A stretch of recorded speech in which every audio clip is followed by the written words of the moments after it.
جوج طيور ديال الشاهين.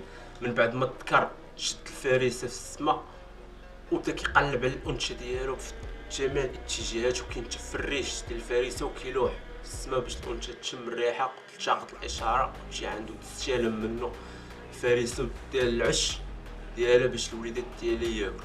شوف معايا كيفاش باقي كينتف في الريش وكيلوح، كينتف وكيلوح باش الانثى تشم الريحه خوت ديال الفريسه وتجي عنده. سبحان الله. باقي كينشف وكيحكم في هاد الفريسه، راه باقي كتركل بيه البرج اللي باقا حي. هاي الانثى جات، شوف كيفاش لاح ليها والانثى تلتقطت الفريسه وكملت في نفس الاتجاه بلا ما تدور لا هكا لا هكا، بلا ما تواجه حتى شي مشكل ولا وسط الطيران، بقات غاده عادي.